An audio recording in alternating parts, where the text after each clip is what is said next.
Bien, bueno, iniciamos entonces. Muy buenas noches. Retomamos las actividades entonces de la especialidad de microbiología e inmunología, versión uno, módulo 12, taller de tesis 2. En esta semana vamos a revisar entonces tres temáticas relacionadas ya al avance de su tesis como tal, ¿no? Taller uno prácticamente se ha zanjado el tema de perfil de tesis. En este taller 2 hemos tal vez reforzado y llegar al punto de aprobación de su perfil. Y en esta semana pues vamos a dar algunos o vamos a considerar algunos criterios que les van a permitir seguir avanzando con la elaboración y desarrollo de su tesis de especialidad. El día de hoy nos enfocamos en la validación y confiabilidad de los instrumentos de investigación. Bien, lo que vamos a considerar el día de hoy, consideraciones previas, métodos cualitativos, y cuantitativos y métodos cuantitativos. Mencionar acá que el proceso de validación y confiabilidad de los instrumentos es un proceso bastante importante, especialmente a nivel posgrado. A nivel pregrado, tal vez no se le da mucho interés, no se le da la atención que requiere, pero el poder validar un instrumento recién permite la aplicabilidad del mismo. En tal sentido, es necesario aplicar cualquiera de estos métodos que nos permitan darle la validez o confiabilidad necesaria a este instrumento con miras a poder aplicarlo. Bien, si ustedes no tienen validado su instrumento, no pueden aplicarlo. Es así de sencillo, ¿no? Tal vez hay cierta tolerancia en pregrado y muchas veces se obvia este apartado, pero en posgrado no. Y es lo que el tribunal les va a observar, les va a solicitar. Cuando ustedes lleguen al proceso de defensa de la tesis, se va a armar un tribunal. Y este tribunal usualmente lo genera posgrado central, ¿no? De los tres miembros del tribunal, dos son de posgrado central y uno va a ir de la carrera de medicina. Consecuencia, estas dos personas de posgrado central, que usualmente son de las áreas de educación o sociales, apuntan más a revisar y hacer observaciones en los aspectos metodológicos, ¿no? Más que de la temática. Obviamente, el profesional que va de la carrera de medicina se va a enfocar en realizar las observaciones a nivel de temática. Pero en cambio, los otros dos tribunales o miembros del tribunal lo que van a hacer es observar estos detalles metodológicos, ¿no? Y usualmente se apunta a esto porque la mayoría de las tesis o de los tesistas no realizan este proceso de validación, ¿no? Lo obvian o lo dan por alto. Entonces, antes de siquiera pensar en poder aplicar los instrumentos, ustedes tienen que validarlo. El proceso de validación tampoco es complejo. Requiere cierto tiempo, sí, requiere tal vez tener acceso a cierto grupo de personas que permitan realizar la revisión. Y esto pues requiere, ¿no? Requiere sí o sí darle un poco más de atención. Pero una vez que se supera este proceso, el instrumento va a quedar adecuado. Y lo más importante, va a tener el- la posibilidad de poder aplicarse a la población que se ha elegido, ¿no? Sea el instrumento sencillo como una matriz de categorías o sea un instrumento complejo, ¿no? Como un test de conocimiento, requiere, sí, o un cuestionario epidemiológico, ¿no? Requiere sí o sí su proceso de validación. Obviamente, mientras más sencillo sea el instrumento, esto facilita la revisión por los vamos a llamar por mientras expertos, tal manera que ellos den el visto bueno, ¿no? Evalúen ese instrumento y le den ese criterio de aplicabilidad.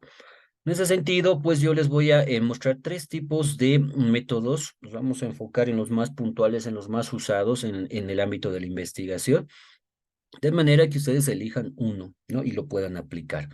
Más común, el más sencillo de aplicar es el método Delphi, ¿no? Especialmente si uno no tiene mucho tiempo o es que está, digamos, ya con el tiempo en contra. Necesariamente, pues yo le voy a recomendar que aplique el método Delphi porque es el más sencillo de aplicar. Método Lauche, dentro de los métodos cuantitativos, tal vez apunta más a poder validar protocolos, instrumentos y protocolos. Una de las limitantes del método Lauche es que sí o sí se requiere gran cantidad de revisores, ¿no? La bibliografía me recomienda mínimamente entre 20 a 30 revisores. Eso es bastante complejo, especialmente en nuestro medio. De tal manera que hasta 8 podemos considerar, pero 8 sigue siendo bastante elevado. Esa es tal vez la ventaja del método Delphi, donde hasta con 3 revisores podemos avanzar y podemos realizar la validación de nuestro instrumento de investigación. El alfa de Cronbach llega a ser un índice de confiabilidad más que de validación de los instrumentos. Llega a ser importante, especialmente si trabajamos con instrumentos tipo escalas, ¿no? Tipo la escala de Likert, por ejemplo. En ese tipo de instrumentos definitivamente vamos a poder aplicar, o guías de observación también se puede aplicar una variante del alfa de Cronbach, ¿no? Entonces, en ese tipo de instrumentos es tal vez más sencillo el proceso de confiabilidad debido a que se lo puede hacer a partir de generar una prueba piloto, elegir una pequeña parte de la muestra, ¿no? Que no necesariamente tiene que ser en la población, claro, en la población elegida, pero me va a servir como referencia para poder aplicar el instrumento, ¿no? Valorarlo estadísticamente a través del cálculo del índice de alfa de Cronbach y luego realizar el ajuste respectivo para poder llegar a tener el criterio de aplicabilidad y luego recién poderlo aplicar en la muestra proveniente de la población que he elegido, ¿no? Entonces, ambos, bueno, los tres métodos en realidad tienen sus ventajas y sus desventajas, ¿no? El objetivo llega a ser el alfa de Cronbach, ¿no? El menos objetivo, más subjetivo llega a ser el método de Delphi. Pero en cuanto a criterios de tiempo, criterios de aplicabilidad, definitivamente el que es más usado es el método Delphi en relación a los otros dos. Si alguien está trabajando con protocolos, ¿no? Sí o sí tiene que aplicar Lausche, ¿no? Pero ahí va a tener la limitante de elegir por lo menos ocho revisores que vayan a evaluar ese instrumento que quieren someter a prueba, ¿no? De todas maneras, bueno, esto lo vamos a ir desarrollando en el transcurso de esta sesión, ¿no? Haciendo énfasis tal vez en lo que más se va a aplicar en sus tesis presentadas.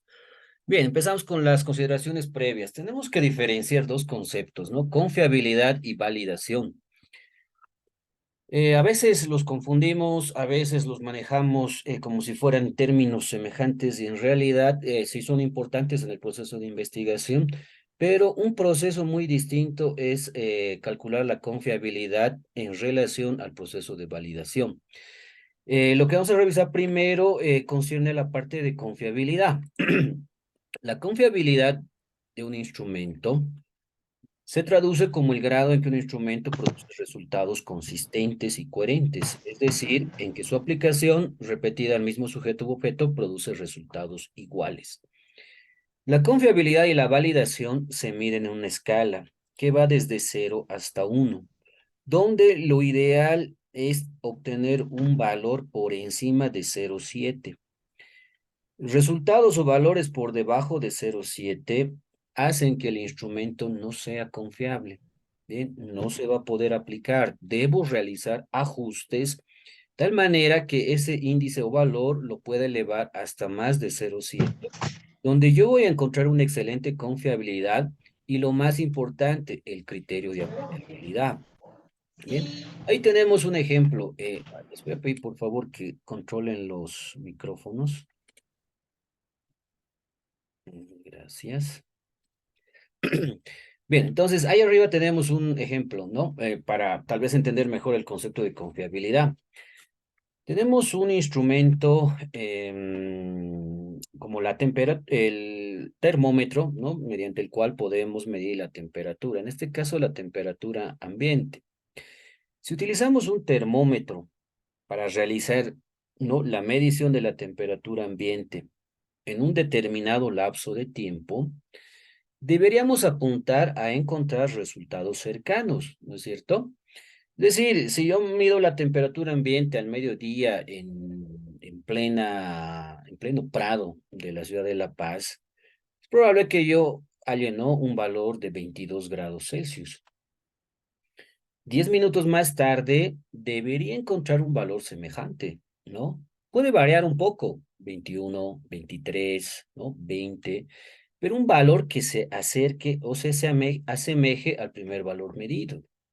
Pasado, qué sé yo, otros 15 minutos, puedo hacer otra medición y el resultado debería ser semejante, ¿no es cierto?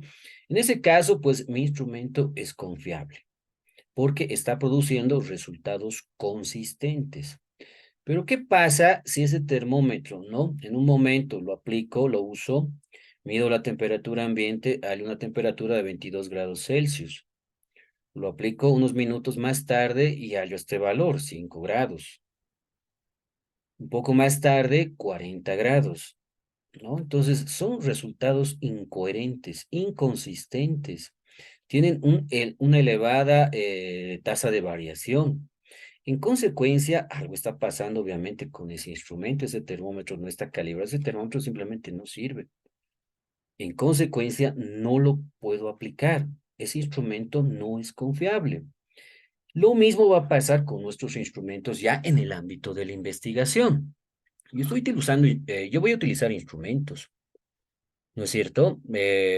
Tal vez he generado una matriz de consistencias, una matriz de categorías, ¿no? Un test de conocimiento, una escala, una guía de observación, ¿no? Una guía de registro de datos.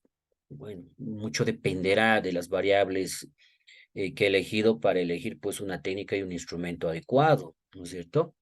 Entonces, en función pues del instrumento que yo voy a utilizar, debo apuntar a encontrar estos resultados coherentes, ¿no? De tal manera que le dé esa solidez y ese soporte metodológico a mi estudio, ¿no? A mi investigación. Caso contrario, no, pues los resultados que yo vaya a mostrar no van a ser nada válidos ni confiables, es decir, simplemente no va a tener ese soporte metodológico importante, metodológico estadístico necesario. Consecuencia, todo el trabajo que estoy realizando al final puede quedar en nada, ¿no? Simplemente por el hecho de no haberle dado el tiempo necesario para poder medir la confiabilidad o la validación de ese instrumento. Bien. Ojo que no necesariamente, bueno, estamos todavía a un nivel de especialidad, pero no necesariamente hay que cumplir los dos criterios, tanto confiabilidad como validez. Podemos optar por uno. O bien el instrumento puede ser confiable o bien el instrumento puede ser válido. Mucho va a depender del tipo de instrumento y eso lo vamos a ir analizando también más adelante. Bien, de todas maneras, bueno, ahí está el concepto de confiabilidad y no se olviden ese criterio, mayor a 0,7. Mayor a 0,7, excelente confiabilidad y lo más importante, tenemos el criterio de aplicabilidad. Bueno, acá les presento distintos métodos para poder medir la confiabilidad. Ojo que hay una gran cantidad. En la literatura vamos a encontrar un montón de métodos. Bueno, aquí he sintetizado algunos, tal vez los más utilizados, ¿no? Las medidas de estabilidad, el método de formas alternativas o paralelas, método de mitades partidas, las medidas de consistencia interna. Bueno, dependerá, ¿no? Del criterio propio de cada investigador, del asesor para poder aplicar un método específico. El más utilizado, ¿no? El que, bueno, más se utiliza en el ámbito de la investigación, también, no solamente de forma general, sino también en el ámbito de las ciencias de la salud, es definitivamente el alfa de Cronbach, ¿ya? Por lo menos para confiabilidad, ¿no? Apuntando a calcular las medidas de consistencia interna. No, hay dos. Tal vez la más importante es el alfa de Cronbach, cuando sus instrumentos consideran variables politómicas.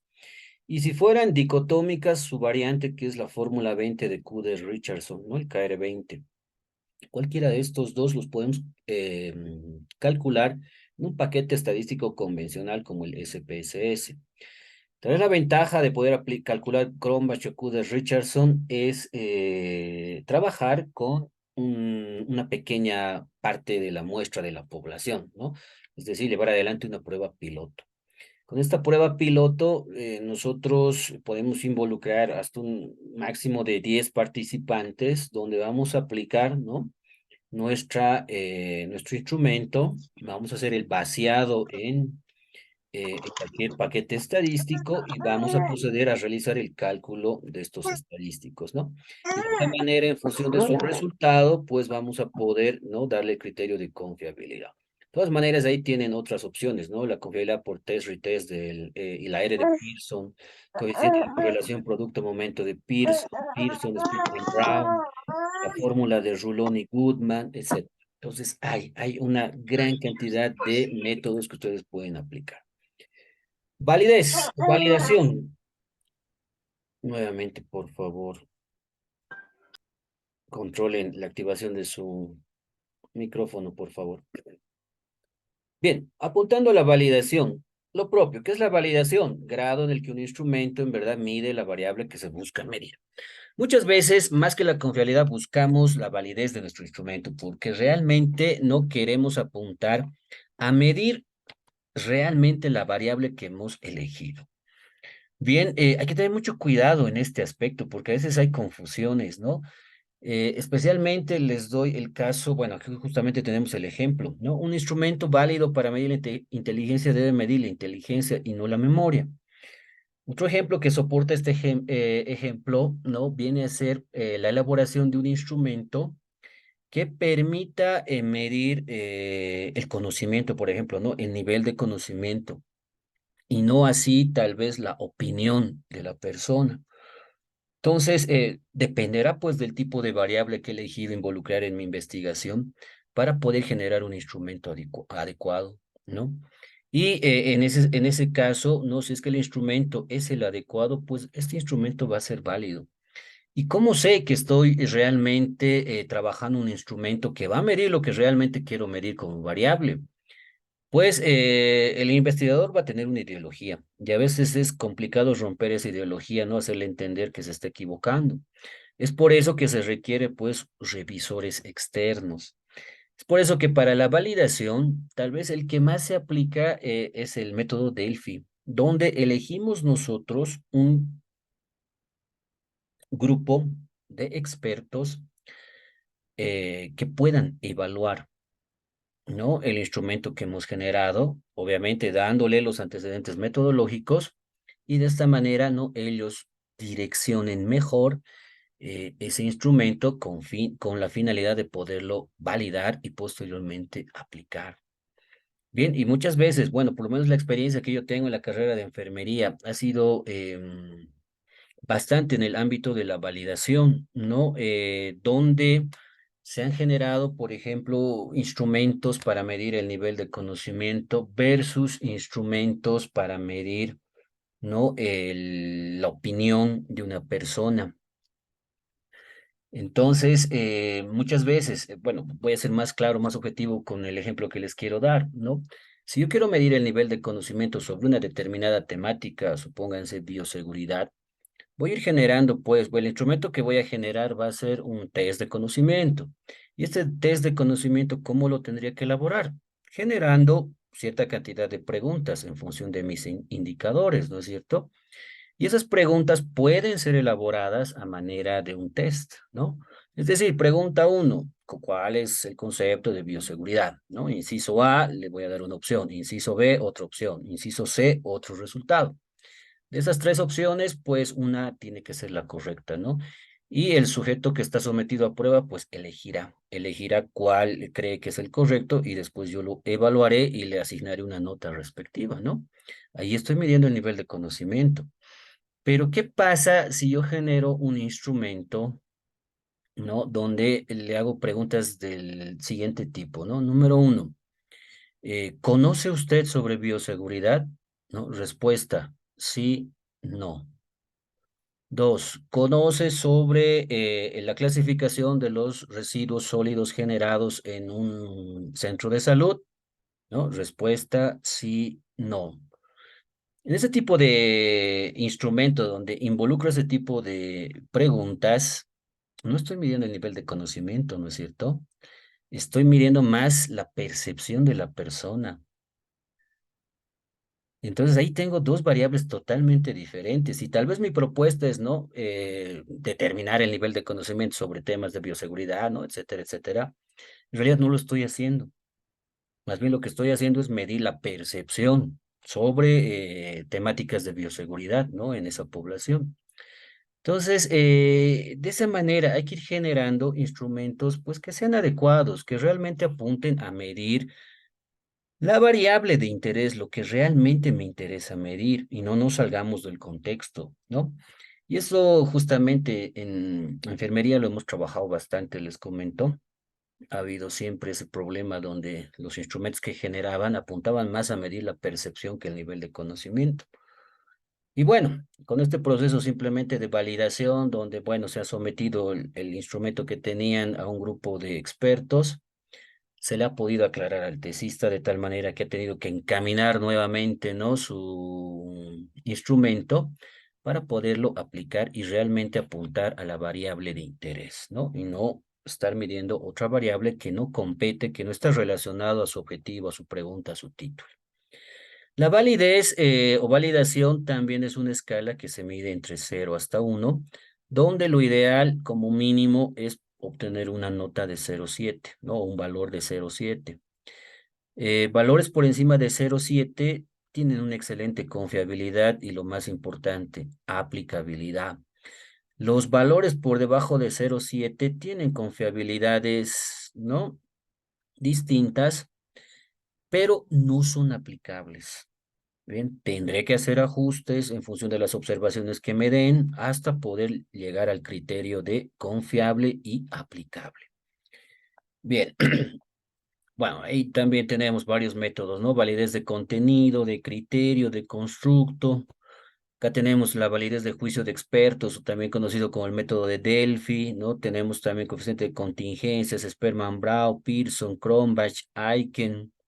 Tenemos análisis de factores, cofactores, análisis de covarianza, etcétera, ¿no? Entonces, tenemos igual una gran cantidad de métodos en la literatura que me va a pedir o me va a permitir medir los distintos tipos de validez, ¿no? Usualmente apuntamos a medir la validez de contenido a través del método de juicio de expertos o método Delphi, que es el que vamos a desarrollar en esta sesión, ¿no? Justamente, métodos cualitativos. El método Delphi es el más utilizado en todas las áreas de las ciencias, ¿no? Es bastante aplicable. Tenemos, bueno, el que les voy a mostrar acá es tal vez el método cualitativo, pero el método Delphi también tiene su enfoque cuantitativo. Es decir, podemos aplicar estadística para darle tal vez más objetividad al análisis por este método. De todas maneras, esto involucra tener bastante conocimiento en el ámbito estadístico. Y bueno, la idea por lo pronto no es tal vez no dificultar este proceso, más al contrario, lo que yo quiero es tal vez de alguna manera facilitar y hacer más sencillo este procedimiento, bien, para que ustedes lo puedan realizar en una máximo 2 semanas el proceso de validación. Entonces, el método Delphi lo vamos a analizar en esta sesión desde un aspecto estrictamente cualitativo. Repito, llega a ser ligeramente subjetivo, pero bueno, ayuda bastante al proceso de investigación. Bien, aquí se los he involucrado o incluido una serie de conceptos referentes al método Delphi, ¿no? Es una técnica que permite llegar a opiniones de consenso en un grupo sobre cierto asunto específico. Consiste en la utilización sistemática del juicio intuitivo de un grupo de expertos para obtener un consenso de opiniones informadas. Método de estructuración de un proceso de comunicación grupal que es efectivo a la hora de permitir a un grupo de individuos como un todo tratar un problema complejo. Técnica de investigación social que tiene como objeto la obtención de una opinión grupal fidedigna a partir de un grupo de expertos, ¿no? Bien, entonces, básicamente el método Delphi apunta a elegir un grupo de expertos. Bueno, en una determinada temática, ¿no? Porque el experto en todo, no, pues no existe. Tenemos, sí, ¿no? Personas profesionales que tienen bastante experiencia en un ámbito específico, entonces los tenemos que buscar, los tenemos que identificar y de preferencia incluirlos, de tal manera que este grupo pueda llegar a analizar ese instrumento y pueda darle una mejor direccionalidad, ¿no? En base a la experiencia que tenga este grupo de expertos, pues se va a permitir que el instrumento realmente vaya a medir la variable que queremos medir, no nos salgamos del contexto mismo Y peor aún, no estemos midiendo otra variable que ni siquiera está figurando en nuestro objetivo o en nuestra pregunta o en el título de la investigación. Bien, algunas características: anonimato, repetición y retroalimentación, respuesta del grupo en forma estadística y la heterogeneidad. Bien, en cuanto al anonimato, de preferencia, los expertos no debieran conocerse entre sí, esto para no generar un sesgo, ¿no? Pueden ser personas de la misma institución, de la misma universidad, los docentes de sus pasados módulos, puede ser una persona externa a la universidad, no hay problema, la elección es libre, ¿ya? No hay acá, digamos, limitantes. Pero sí considerar esto, de preferencia que no se conozcan entre los revisores, o bien si se conocen entre ellos, nunca hacer o dar a conocer esa información, ¿no? Simplemente abordarlos por separado, hacerles llegar el material y bueno, que cada uno proceda a realizar la revisión, ¿no? Repetición y retroalimentación controlada. Esto es importante, ¿no? ¿Para qué elijo un experto? Para que me oriente, para que me ayude.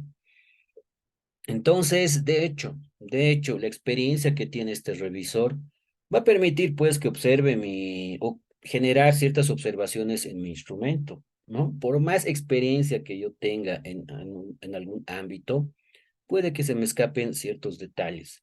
Y esos detalles, ¿no? Pues, estos revisores quienes se van a dar cuenta, quienes van a observar, quienes van a sugerir poder adecuar el instrumento. Entonces, lo tenemos que necesariamente, ¿no? Retroalimentar hasta poder conseguir, ¿no? La aprobación por estos revisores, por estos expertos. Obviamente, a veces es complicado, ¿no? Poder cambiar la opinión personal que tenemos, porque el material que generamos muchas veces asumimos que está bien, porque creemos tener la experiencia necesaria. Y es que es en ese sentido que cerramos mucho la opinión nuestra, ¿no? Y a veces recibimos mal las observaciones que nos dan este grupo de expertos. Entonces tenemos que ser más amplios de criterio, ¿no? Considerar que las observaciones que se dan son pues con fines de retroalimentación, con fines de mejorar el instrumento y en consecuencia pues mejorar la investigación. Entonces, no recibamos mal, por favor, y es que eso alguna vez me ha pasado, ¿no? Hemos peleado, hemos llegado hasta discutir con tesistas, con tutores, por dar ciertas, ¿no? Opiniones, por dar ciertas sugerencias, bueno, que al final pues uno lo da por la experiencia que tiene, ¿no? Entonces, ahí sí, por favor, seamos muy amplios. Respuesta del grupo en forma estadística, tal vez esta parte sí no lo vamos a analizar, repito, no lo vamos a analizar la parte estadística del método de Delphi. Conlleva mucha estadística. No es complicada, pero conlleva su tiempo. Heterogeneidad. Bueno, acá refiere, ¿no? A la elección de los expertos. Y ahí entra pues la pregunta del millón, ¿no? ¿Qué criterios debo tomar en cuenta para elegir a estos expertos?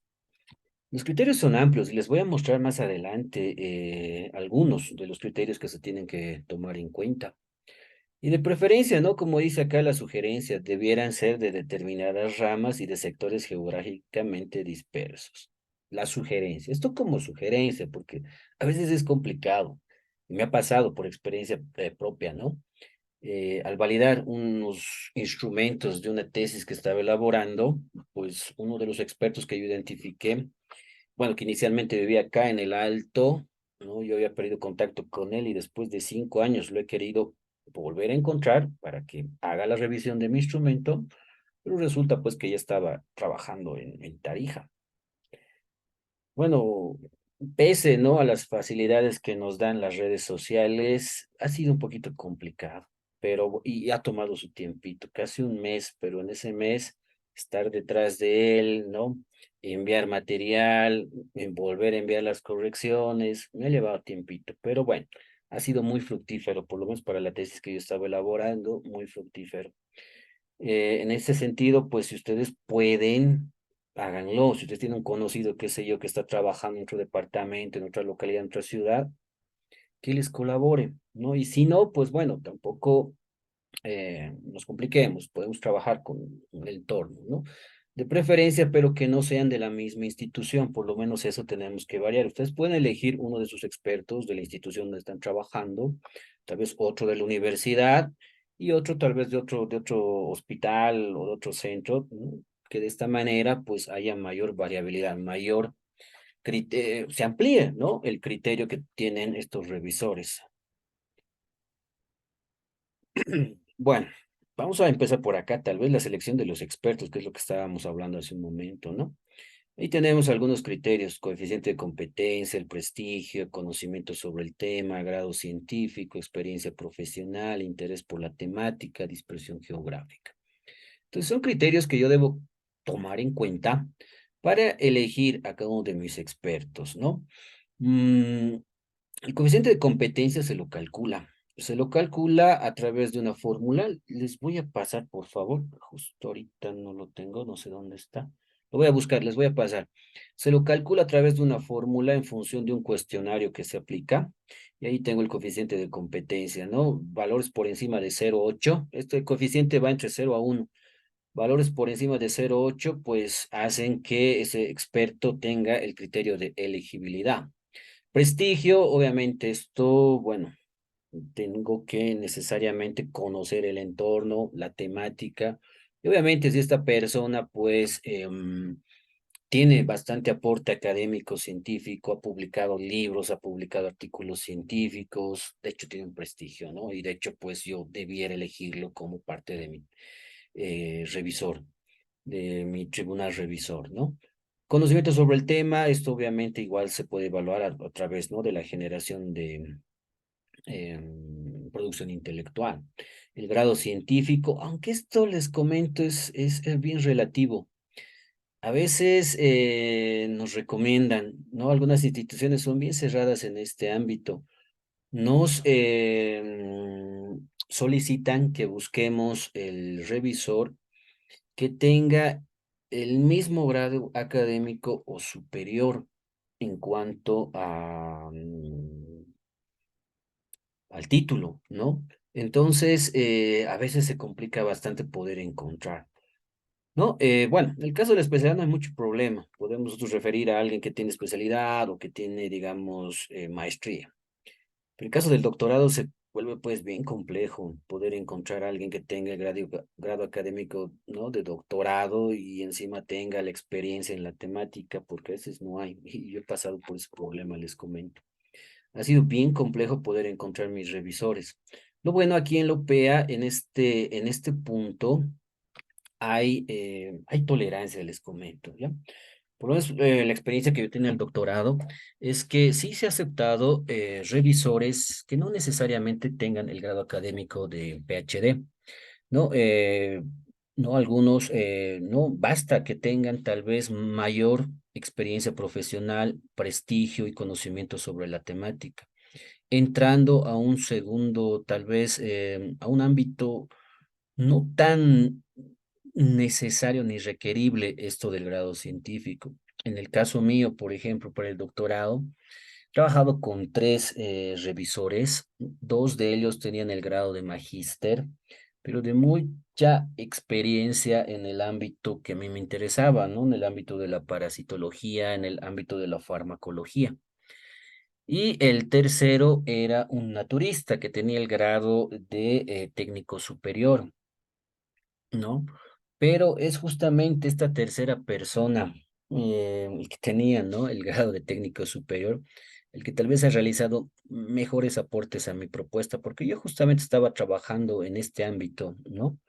Entonces, al reportarlo yo a mis tribunal, primero a mi tutor, luego a al tribunal, pues no ha habido, digamos, mayor observación, no ha habido aceptación. Obviamente he tenido que avalar, ¿no? El porqué de la elegibilidad de mis tribunales. Obviamente yo tenía, pues, ¿no? Las publicaciones, los artículos de los tres revisores que he elegido. Con eso he podido yo sustentar, ¿no? El haber elegido este tribunal revisor. Obviamente, con a este nivel de especialidad no vamos a llegar hasta ese extremo. Ustedes elijan, pero sí lo van a tener que demostrar al final presentando un documento, ¿no? Que esté avalado, firmado por estas tres personas. Ve la experiencia profesional, interés por la temática y dispersión geográfica. Bueno, algunos de los criterios. Pueden utilizar uno como pueden utilizar todos. Depende de ustedes, depende de la necesidad, depende de la disponibilidad de los mismos. Etapas. ¿Qué etapas voy a seguir para elaborar o llevar a proceder mi instrumento de investigación? Perdón, si me disculpan un segundito, por favor.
Bien, mil disculpas, mil disculpas. Bueno, estaba en una llamada, van a disculpar.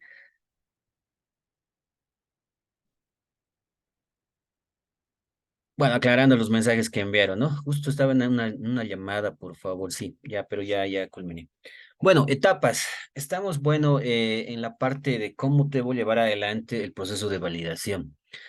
Bien, se sugieren estas cinco fases, ¿no? Primero, planificación, formulación y determinación de la metodología, diseño del cuestionario, mapeo y selección de expertos, validación del instrumento y ejecución. Bueno, la primera parte de planificación involucra, ¿no? El proceso, cómo voy a llevar adelante el proceso de validación y o confiabilidad del instrumento. Elegir a en este caso, ¿no? Elegir a mis revisores, al grupo de expertos, ¿no? Luego paso al diseño del cuestionario de valoración. Esto involucra tener un instrumento de validación que me permita valorar el instrumento de investigación. Bien, suena un poco confuso, ¿no? Pero necesariamente se tiene que tener este instrumento. Tengo ya yo dos modelitos que están validados, así que no hay problema. Si gustan, los pueden aplicar como referencia. O si gustan, también pueden buscar, ¿no? Alguno del internet, porque hay gran cantidad de modelos para que los puedan aplicar. Mapeo y selección de los expertos, validación del instrumento, ya, ¿no? Fruto de la revisión que realizan estos expertos. Y finalmente, recién viene la aplicación.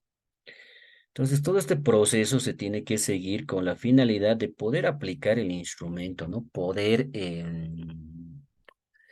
tener un instrumento válido y que vaya realmente a medir lo que estoy midiendo, ¿no? Fruto del análisis metodológico que tengo. Bueno, aquí está justamente algunos modelitos de los instrumentos de validación, ¿no? El de la izquierda, por ejemplo, es una manera de cómo llevar adelante el proceso. Se ha generado, se involucran ciertos datos, ¿no? Tiene que estar sí o sí el objetivo de la investigación, el dato del investigador a cargo, tipo de instrumento, y luego el instrumento como tal, ¿no? Donde, bueno, como sugerencia, acá está una serie de columnas, ¿no? Donde involucramos las preguntas, la valoración a través de un puntaje que le damos desde 1 hasta 5, donde 1 significa muy poco aplicable y 5 muy aceptable para su aplicación. No, argumentos. Si es que acá le dieran el revisor un valor de muy poco, argumentar por qué, especificar, explicar cuál es la razón, el motivo, ¿no? Y qué es lo que sugiere para mejorar esa pregunta o qué sé yo, ese ítem del instrumento, ¿no? Y al final siempre incluir una serie de datos que permitan identificar quién ha sido el revisor, ¿no? Su grado académico, su profesión y la firma y sello.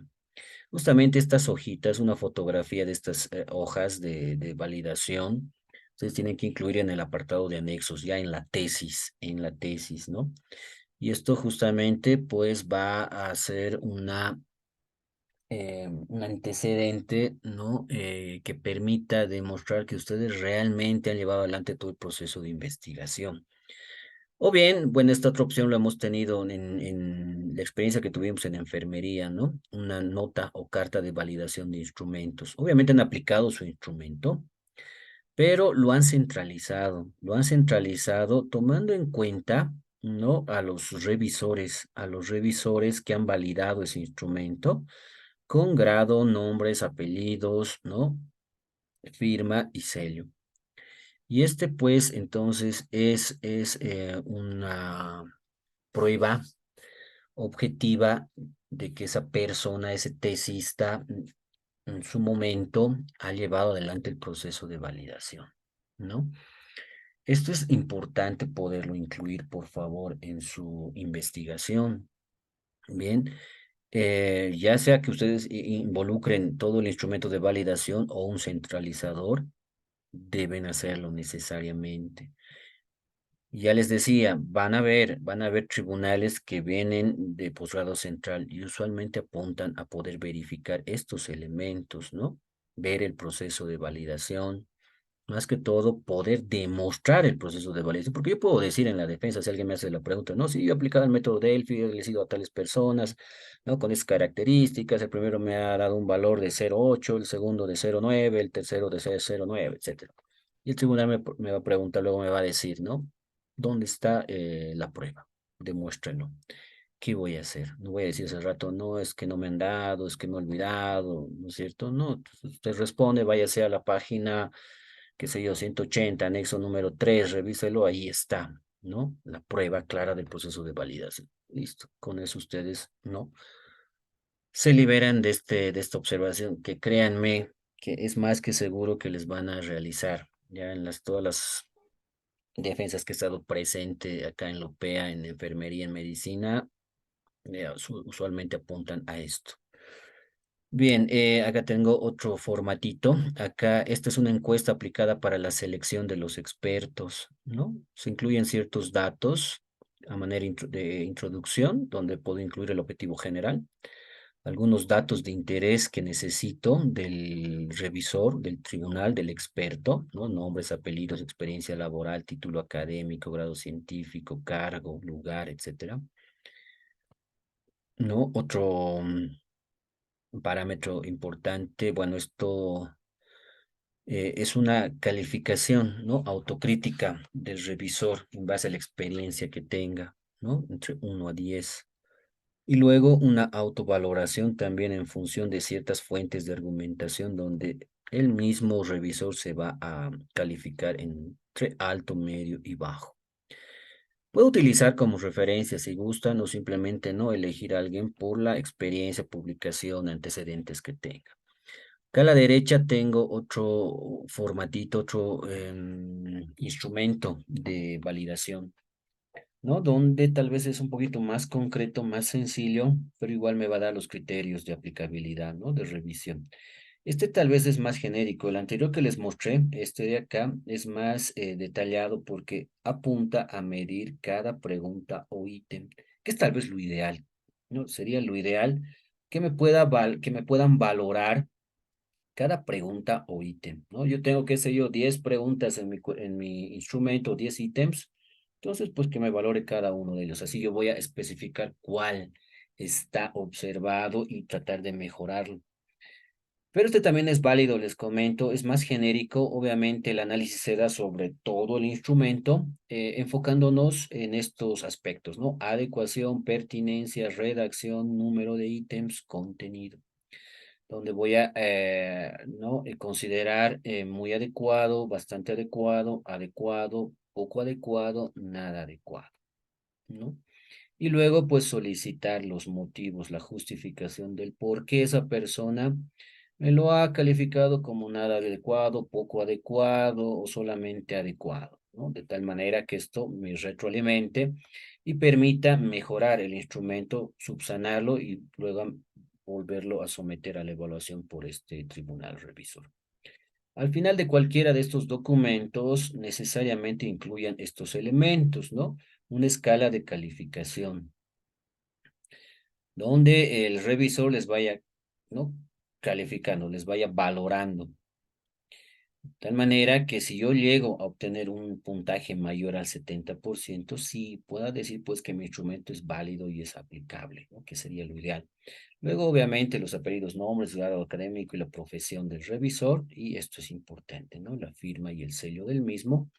Y este pues va a ser entonces, ¿no? La prueba clara para poder demostrar a los tribunales ya de la revisión de tesis, ¿no? Que se ha llevado adelante el proceso de validación de un instrumento. Bien. Antes de pasar a los métodos cuantitativos, si ustedes tuvieran alguna pregunta sobre el método Delphi, adelante, por favor.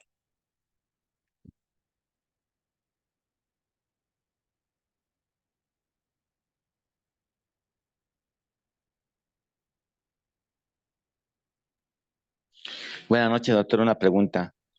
¿El tutor del trabajo puede ser también un revisor o no? No, el tutor no puede ser juez y parte, ¿no? El tutor más bien ha sido la persona que les ha guiado en poder tal vez adecuar de alguna manera ese instrumento. No lo puede evaluar. Y necesariamente tiene que ser alguien foráneo.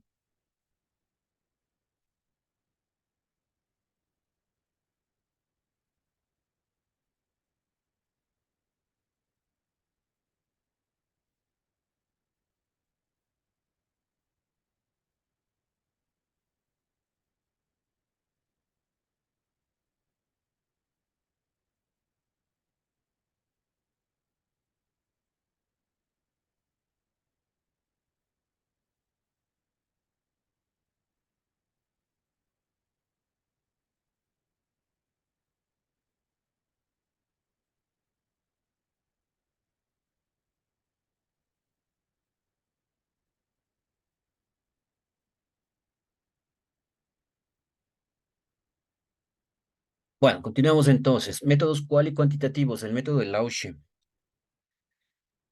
Bueno, este método es más objetivo que el método Delphi. No, que método cualitativo del método Delphi.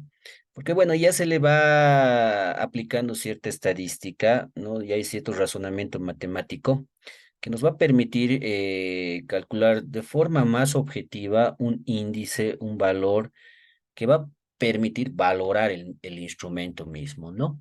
El problema, tal vez la principal limitante de aplicar el método de Lauche es la cantidad de revisores, ¿no? Como ya les decía al inicio de esta presentación, la bibliografía, la literatura me recomienda entre 20 a 30 jueces, expertos o revisores, y tratar de conseguir ese número es bastante complicado. Pero ¿por qué recomiendan ese número? Porque Lauche inicialmente estaba destinado a validar protocolos. ¿No? Protocolos. Entonces, en ese entendido, pues, para poder validar un protocolo que se vaya a aplicar, ¿no? En cualquier institución, se requiere obviamente una revisión sucinta y detallada de la misma. Pero bueno, después ya se le ha podido, digamos, aplicar este método para poder también apuntar a validar instrumentos. Es por esa razón que este número, esta cantidad de validadores, por lo menos para instrumentos, se ha reducido hasta por lo menos 8, para que no generar sesgos al momento de aplicar esta fórmula, ¿no? En el método Lausch, en primera instancia, voy a calcular la razón de validez de contenido, o CVR, que es igual a n minúscula, que es el número de jueces que estuvieron de acuerdo, y n mayúscula, el número total de jueces, ¿no? Dividido entre 2. La diferencia arriba y, bueno, dividido entre este valor en el denominador. Bueno, entonces, mientras más pequeño sea el número de jueces, obviamente esto se vuelve, pues, menos objetivo, ¿no? Encontrándose valores tal vez difíciles de interpretar. Es por esa razón que pues, se recomienda cierta cantidad de revisores, ¿no? Por lo menos 8, si hablamos de instrumentos. Y si hablamos de protocolos, definitivamente les van a exigir mínimamente 20. Bueno, en cuanto a los resultados, ¿no? Si el resultado del CBR es mayor a 0, más de la mitad de jueces indican pertinencia. Si es igual a 0, la mitad de jueces indican pertinencia, es decir, hay un equilibrio entre los que están de acuerdo y los que no están de acuerdo. Y si es menos de 0, menos de la mitad de jueces indican pertinencia, es decir, que la mayoría apunta a no aplicar ese instrumento, ¿no? La validez que se requiere mínimamente debiera ser mayor a 0,42. Esto, ojo, solamente para el Lausch, ¿no? Esto tal vez es un criterio propio exclusivo del método de Lausch, donde esta validez se considera válido si es que se va a obtener un valor mayor a 0,42. Por ítem, la razón de validez de contenido se calcula para cada ítem o pregunta del protocolo o del instrumento. Acá tengo un ejemplo, ¿no? Esta es una razón, bueno, este es un protocolo de neurinoma. Entonces, se ha generado este protocolo donde se han incluido 19 ítems, ¿no? Definición, signos, síntomas, consideraciones, ¿no? Etcétera, etcétera, hasta llegar al ítem 19, que es resonancia. Y bueno, se calcula el CBR. El CBR, ¿dónde obtenemos estos valores, ¿no? Para el ítem 1 tenemos un CBR de 0,7, para el ítem 2, 0,8, ¿no? Y así respectivamente para cada uno de los ítems. Entonces, si hacemos un análisis a grandes rasgos, cada ítem, en función de este criterio, mayor a 0,42, sería apto, ¿no? Sería pertinente para su aplicación. Es decir, podríamos nosotros directamente considerar válido este protocolo. Bien, pero bueno, por ítem hacemos ese análisis, pero posterior a realizar este análisis necesariamente tenemos que calcular el CBI, que es el índice de validez de contenido, que es igual a la sumatoria de todos los CBRs dividido entre K, siendo K el número de ítems totales. En otras palabras, es sacar el promedio de los valores del CBR que se han obtenido para cada ítem, ¿no? Bien, bueno, los criterios que se pueden considerar. Si es menor a 0,50, no aceptable ni aplicable. Entre 0,50 y 0,90, buenos, aceptables y aplicables. Mayor a 0,90, especial y aplicable, ¿no? ¿Cómo lo calculo? Tengo ya los resultados de CBR para cada ítem, ¿no? Hago la sumatoria, ¿no? 0,7 más 0,8 más 0,7, etcétera. Eso me sale 16,12. Lo divido entre los 19 ítems, ¿no? 16,12 entre 19 es lo que va a dar como resultado al CBI, índice de validez de contenido. Como resultado, esto nos da 0,85 y eso, ¿no? Se interpreta como un resultado bueno, aceptable y aplicable. Entonces, el protocolo puede ser debe ser aceptado por la institución y puede ser también aplicado. Y si hablamos de un instrumento, tiene que ser aplicado, ¿no? En otras palabras, es válido. Entonces, de esta manera y aplicando estas fórmulas, pues le damos, ¿no? Cierta objetividad al proceso de validación de estos instrumentos. Pero bueno, tenemos la limitante, que es la principal limitante, es la cantidad de revisores que vamos a elegir, ¿no? Bien, métodos cuantitativos, el alfa de Cronbach. Los dos anteriores, ¿no? El Delphi y el Lausche, son aplicables a la mayoría de los instrumentos. Bien, la mayoría de los instrumentos pueden ser entonces validados por los dos anteriores métodos. Cronbach se utiliza principalmente para las escalas y para los tests. Escalas, test y tal vez también inclusive podemos aplicar a las guías de observación. Esos tres instrumentos, ¿no? Serían, se determinaría su confiabilidad a partir de la determinación del alfa de Cronbach. Un test de conocimiento, ¿no? Un registro de datos, una matriz de categorías, ¿no? No van a poder ser validados por Cronbach. Necesariamente voy a tener que elegir alguno de los dos anteriores métodos. Bien, ¿qué es el alfa de Cronbach? Método de cálculo del coeficiente de fiabilidad, que identifica la fiabilidad como consistencia interna. Entonces apuntamos a medir la consistencia interna del instrumento. Bien, el alfa de Cronbach es un estadístico, ¿no? Se lo puede calcular estadísticamente a partir de una serie de fórmulas.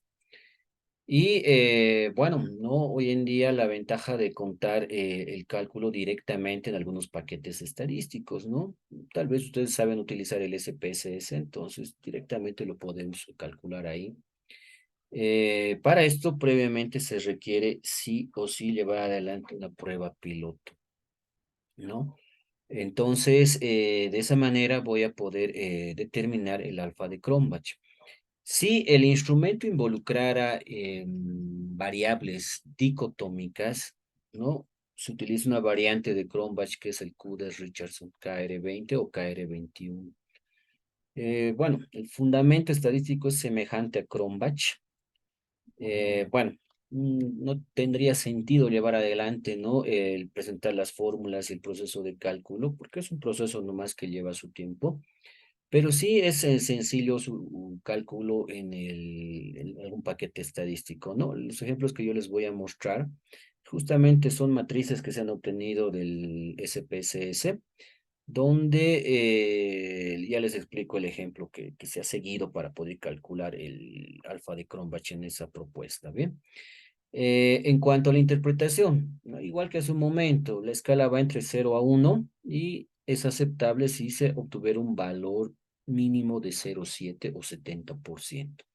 Eso involucra una alta fiabilidad y lo más importante, aplicabilidad del instrumento. Bien, justamente esto es lo que les comentaba hace un momento, ¿no? Acá tenemos una matriz que se ha obtenido del SPSS, donde se está sometiendo a prueba un instrumento, una escala que tiene 9 ítems, ¿no? Ítem 1, 2, 3, hasta el 9, y se ha elegido o se ha llevado adelante una prueba piloto que ha involucrado 9 participantes, ¿no? Estos 9 participantes han ido respondiendo, yo realizo el vaciado, ¿no? De cuáles han sido sus respuestas. Y al final se hace un procedimiento, elección simplemente de opciones en las ventanas que correspondan y de esa manera yo calculo el alfa de Cronbach, que para este ejemplo que tenemos en pantalla es 0,837, ¿no? Son 9 ítems que se han analizado. El valor 0,837 pues cae en este sector, ¿no? Donde la confiabilidad es bastante alta y lo más importante, ¿no? Es aplicable. Ahora, la ventaja por lo menos de utilizar el SPSS es que me va a mostrar una serie de resultados, de supuestos, ¿no? Resultados si es que yo obviara alguno de los ítems o preguntas de mi instrumento. Y es que eso es posible, ¿no? Por ejemplo, si la pregunta uno o el ítem uno fuera obviado de mi instrumento, ese alfa de Cronbach subiría hasta 0,856, ¿no? Que si nosotros analizamos y vemos, ¿no? Todos los resultados que tenemos ahí, tal vez sería el más ideal, porque el resultado original es 0,837, pero si yo elimino la primera pregunta, De 837 sube a 0,856. Entonces aumento la confiabilidad de mi instrumento.